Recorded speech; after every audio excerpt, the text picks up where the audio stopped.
الرحيم وأن المساجد لله فلا تدعوا مع الله أحدا صدق الله العظيم إن الله وملائكته يصلون على النبي يا أيها الذين آمنوا صلوا عليه وسلموا تسليما اللهم صل على سيدنا ومولانا محمد وعلى آل سيدنا ومولانا محمد وبارك وسلم وصل عليه بآواز بلند درود و سلام پڑھیں صلاۃ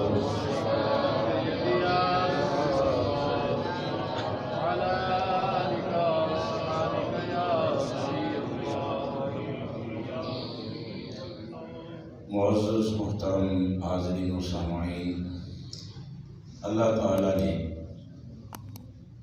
مساجد کی تعمیر اور اس میں کیے جانے والے اعمال اس کو قرآن شریف میں بیان کیا ہے کہ مساجد کس کے لیے ہیں اور ان میں کیا کرنا چاہیے۔ تو فرمایا کہ وَأَنَّ الْمَسَاجِدَ لِلَّهِ، کہ مسجدیں اللہ کے لیے ہیں، مسجدیں اللہ کے لیے ہیں، یعنی اللہ کی عبادت کے لیے۔ اور اسی مسجد کا سوال ہے جو مسجد اللہ کی عبادت کی نیت سے بنائی جائے، یعنی مسجد کی تعمیر جو ہے اس کا مقصد یہ ہو کہ ہم اس میں اللہ کی پوجا، اللہ کی عبادت کریں گے۔ اور اللہ فرماتا ہے انما یعمر مساجد اللہ من آمن باللہ والیوم الآخر، کہ مسجدیں وہی تعمیر کرتے ہیں جو اللہ پر اور یوم آخرت پر ایمان رکھتے ہیں۔ یعنی قادیانیوں کی مسجد کو مسجد نہیں کہہ سکتے۔ اسی طرح اگر کوئی دین کا دشمن مسجد کی طرح عمارت بنا دے اور اس کے اوپر مینار بھی لگا دے اور مسجد کی شیپ دے دے تو اس کو ہم مسجد نہیں کہیں گے، کیونکہ مسجد جو ہے وہ وہی ہے جو اللہ کے لیے بنائی جائے۔ اللہ کے لیے کا مقصد کیا ہوا کہ اس میں اللہ کی عبادت کی ہے، اور عبادت کون کرتے ہیں؟ جن کی عبادت اللہ کے ہاں قبول ہے۔ مسجد میں کون آتے ہیں؟ مسجد مومنوں کے لیے ہوتی ہے، مسجد مسلمانوں کے لیے ہوتی ہے۔ مسجد مومنوں مسلمانوں کی عبادت کی جگہ کو کہتے ہیں۔ تو اب مومن کون ہوتا ہے؟ مومن وہ ہوتا ہے جو اللہ کو واحد اکیلا معبود برحق مانے اور کملی والے محمد مصطفیٰ کو اللہ کا آخری نبی رسول مانے۔ دیگر ایمانیات بھی ہیں لیکن میں نے وہ خلاصہ بیان کیا۔ قادیانی رسول اللہ کو اللہ کا آخری نبی نہیں مانتے۔ ابھی نئی جو ان کی پہچان ہے جو پوری دنیا میں اپنی پہچان کراتے ہیں، مجبوراً اس نام کو میں لے رہا ہوں، احمدی، جماعت احمدیہ، چونکہ اس وقت وہ اس نام سے اپنے آپ کو معروف کیے ہوئے ہیں۔ ہم جب قادیانی یا مرزائی کہتے ہیں، پرانے لوگ تو جانتے ہیں لیکن نئی نسل قادیانی اور مرزائی سے واقف نہیں ہے. وہ جب بھی سنتے ہیں تو کہتے ہیں جماعت احمدیہ. اس وقت وہ بہت متحرک ہو چکے ہیں چونکہ بہت زیادہ عجیب طریقے سے یہ جو میڈیا کا سسٹم ہے اور اس ذریعہ سے جو اپنا پیغام لوگ پہنچا رہے ہیں، اچھا برا ہر چیز ڈالی جا رہی ہے، تو اس میں وہ اپنا بھی پیغام ڈال رہے ہیں. تو آپ آسان لفظوں میں پرانے بزرگ مرزائی قادیانی کہیں گے اور نئے بچوں کے لیے کہہ رہا ہوں کہ جماعت احمدیہ یہ وہ بدنصیب لوگ ہیں جو اللہ کے آخری نبی رسول، جن کا ہم سب مسلمان مومن کلمہ پڑھتے ہیں اور ان کو اللہ کا آخری نبی مانتے ہیں، یہ جماعت احمدیہ والے انہیں اللہ کا آخری نبی رسول نہیں مانتے. تو مجھے بتائیں جو رسول اللہ کو اللہ کا آخری نبی رسول نہ مانے وہ مومن ہو سکتا ہے؟ بولے گا نہیں. بھی آپ کی اتنی آہستہ ہے، کم از کم آواز تو نہیں کی اونچی ہونی چاہیے تھی. مومن ہو سکتے ہیں؟ یہ تو عام سا بندہ بھی سمجھتا ہے، چونکہ یہ لازمی اور ضروری ہے. جیسے کوئی لا الہ الا اللہ محمد رسول اللہ پڑھ کے کہے کہ عبادت کے لائق صرف اکیلا اللہ نہیں ہے، اللہ کے ساتھ ایک اور بھی شریک ہے. تو اگر اللہ کے ساتھ کسی کو شریک کرے اور ساتھ پڑھے لا الہ الا اللہ محمد رسول اللہ، تو اس کا کلمہ پڑھنے کا کوئی فائدہ ہوگا؟ نہیں ہوگا، چونکہ وہ کہہ رہا ہے کہ لا الہ الا اللہ، اللہ کی سوا کوئی عبادت کے لائق نہیں، مگر اپنے عمل سے اپنے کردار سے اللہ کے ساتھ کسی اور کو بھی شریک کیے ہوئے. تو جیسے اللہ کے ساتھ کسی کو شریک کرے تو کلمہ پڑھنے کے باوجود مشرک ہوتا ہے، ایسے ہی کملی والے کو جو اللہ کا آخری نبی رسول نہ مانے وہ کلمہ پڑھ کے بھی مسلمان نہیں ہوتا. تو مسجد کس کے لیے ہے؟ اللہ کے لیے. مسجد کون بناتے ہیں؟ مومن بناتے ہیں. مومن کون ہوتے ہیں؟ جو اللہ کو معبود برحق مانتے ہیں اور محمد مصطفیٰ صلی اللہ علیہ وسلم کو اللہ کا آخری نبی رسول مانتے ہیں. تو یہ بات ہمیشہ ذہن نشین رکھیں. میں بہت آہستہ آہستہ سمجھا رہا ہوں تاکہ ہر کسی کو یہ مسئلہ اچھی طرح ذہن نشین رہے. تو فرمایا فَلَا تَدْعُوا مَعَ اللَّهِ أَحَدًا، مسجدیں اللہ کی عبادت کے لیے ہیں. تو آگے پھر اللہ تعالیٰ نے فرمایا کہ ان میں اللہ کے ساتھ کسی اور کی عبادت مت کرو. جب مسجد ہے ہی اللہ کے لیے اور اس کی عبادت کے لیے بنی ہے تو فرمایا پھر اس میں خالص اللہ ہی کی عبادت ہونی چاہیے. پیار سے بولے ذرا سبحان اللہ. جب بنی اللہ کے لیے ہے، اللہ کی عبادت کے لیے ہے. ہر عمارت کا کوئی نہ کوئی مقصد ہوتا ہے. جو بھی بلڈنگ بنائی جاتی ہے، عمارت بنائی جاتی ہے، اس کا ایک مقصد ہوتا ہے. یعنی ایک گھر بنائے تو مقصد ہے کہ اس میں بندے رہائش رکھیں گے. دکان بنی ہے تو اس کا مقصد ہے کہ اس میں کوئی سامان رکھ کے کاروبار کیا جائے گا. ہوٹل بنی ہے وہ بھی بلڈنگ ہے لیکن اس کی شیپ ہوٹل والی ہے، تو واضح ہوتا ہے کہ یہاں کھانا ملتا ہے، چائے ملتی ہے، کھانے پینے کا سامان ہے. تو یہ ایک جو سامنے حوالہ ہوتا ہے اس سے پہچان ہوتی ہے کہ یہاں سے کھانا ملتا ہے، یہ کریانہ سٹور ہے، یہ دکان ہے، یہ فیکٹری ہے. تو اب اس ساری بلڈنگوں میں، عمارتوں میں ایک عمارت ایسی ہے جس کی علامت ہے کہ اس کے اوپر مینار ہوتا ہے، یا اس کی تعمیر میں اگر عام سی عمارت بھی ہے، عام ڈیزائن کی بھی ہے، لیکن اس کو مختص کر دیا گیا اللہ کی عبادت کے لیے اور اسے مسجد کر کے وقف کر دیا گیا، مسجد کا درجہ دے دیا گیا، تو اب اس عمارت کا مقصد کیا ہے؟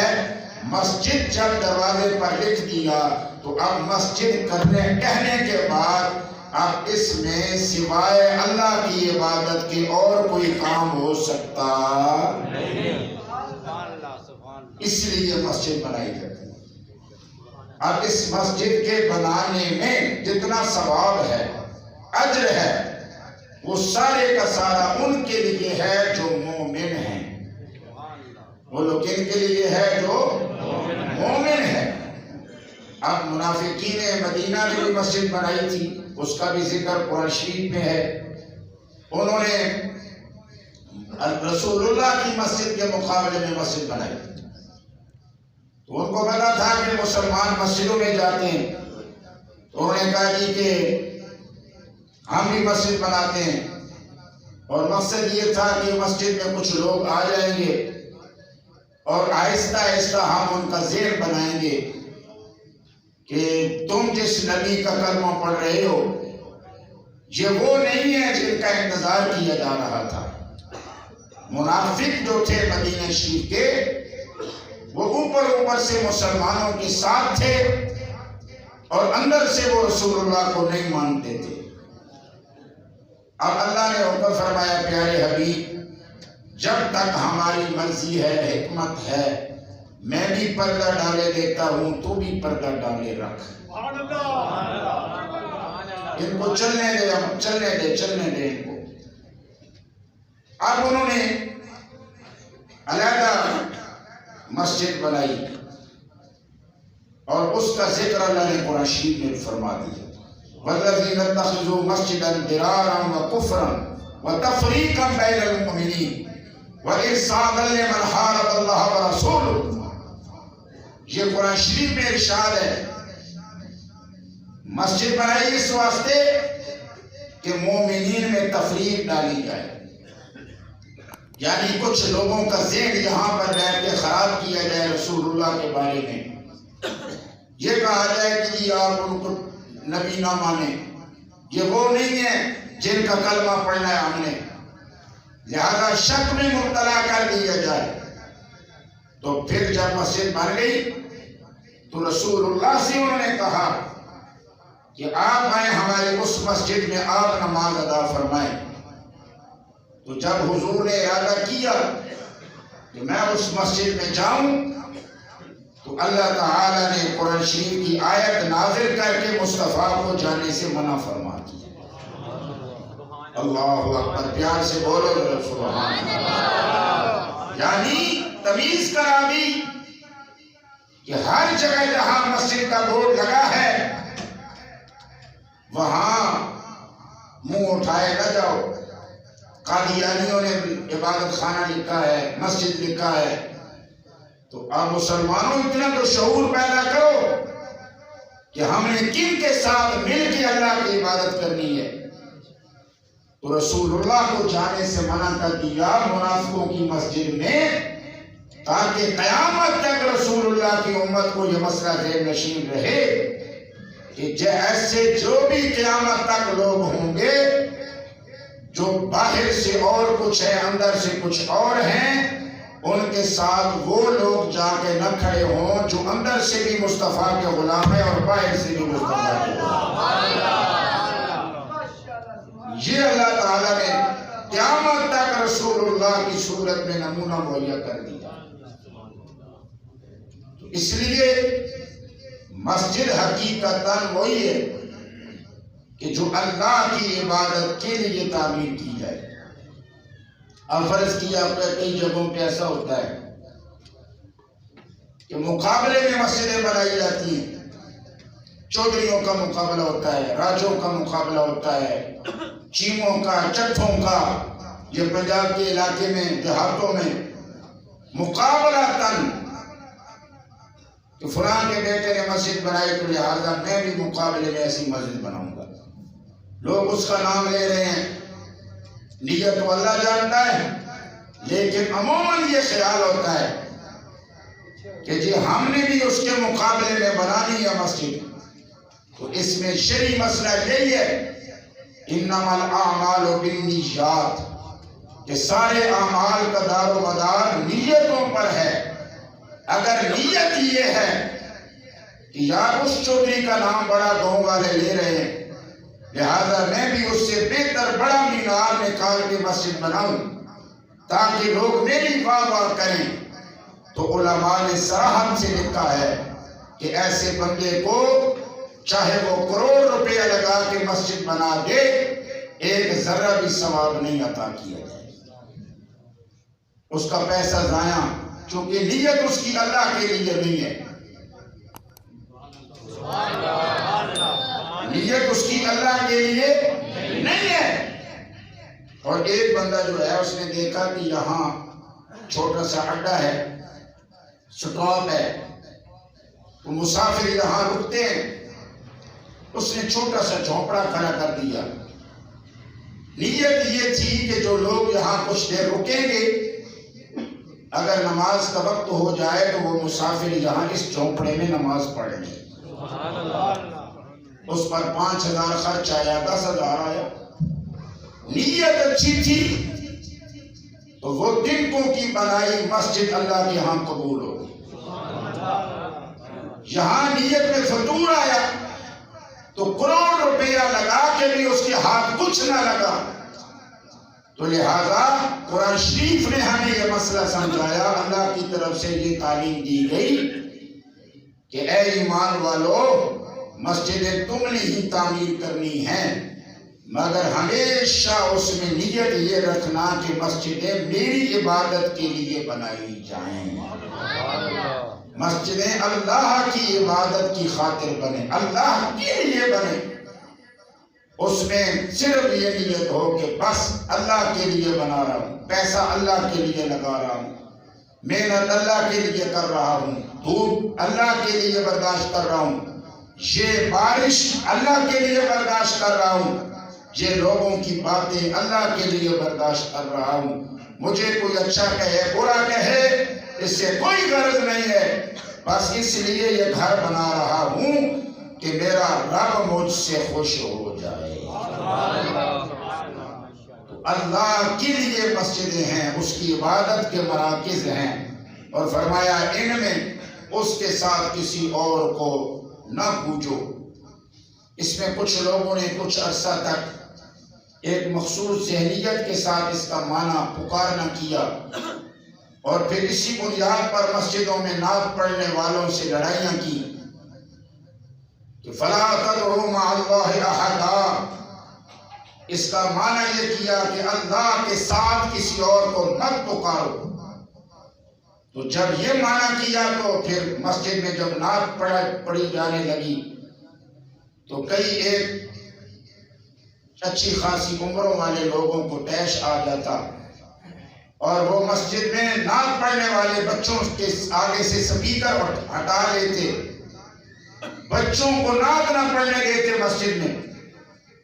کیوں جی؟ اس لیے کہ فرمایا کہ فلا تدعوا مع اللہ احدا، کہ اللہ کے ساتھ کسی اور کو مت پکارو، تو لہذا مسجد صرف اللہ کے لیے ہے، تو یہاں تو نہ رسول کا نام لیا جا سکتا ہے، نہ نبی کا نام لیا جا سکتا ہے، نہ ولی کا نام لیا جا سکتا ہے۔ یہ وہ خرابی ہے جو جیلمی جیسے بندے اپنے طور پہ قرآن سمجھ کے آگے غلط معنی پہنا کے صحیح قرآن سمجھتے نہیں ہیں، اساتذہ سے نہیں سمجھتے، اپنے بڑوں سے پڑھ کے قرآن نہیں سمجھتے، اور پھر اس کے بعد اپنی من مانی تفسیر بیان کر کے امت کے اندر انتشار برپا کرتے ہیں۔ تو ایک عرصہ تک یہ بھی انتشار رہا کہ کچھ لوگوں کا ذہن بنایا گیا کہ مسجد میں اللہ کے نام کے ساتھ کسی اور کا نام نہیں لینا۔ بھائی اللہ کے بندو، اللہ کے دروازے پر، گھر کے دروازے پر، مسجد پر آپ نے کیا لکھا ہے؟ لا الہ الا اللہ محمد رسول اللہ۔ محراب کے اندر کیا لکھا ہوتا ہے؟ لا الہ الا اللہ محمد رسول اللہ۔ اذان کے اندر کیا پکارا جاتا ہے؟ لا الہ الا اللہ محمد الرسول اللہ. تو 5 ٹائم مؤذن جب اذان دیتے ہوئے اللہ کے نام کے ساتھ پکار رہا ہے محمد الرسول اللہ. تو محمد الرسول اللہ جب 5 ٹائم اذانوں میں پکارا جا رہا ہے تو تمہاری مت ماری گئی ہے کہ محمد الرسول اللہ تو 5 ٹائم اسی مسجد میں سے آواز بلند ہو اور اسی رسول کی نام سے تم پریشان ہو جاؤ. پھر مسجد یہاں پاکستان کی مسجد تو چھوٹی مسجد ہے، مسجد نبوی میں حضرت حسان کو مصطفیٰ اپنے سامنے بٹھا کے نعت شریف سنا کر حضور نے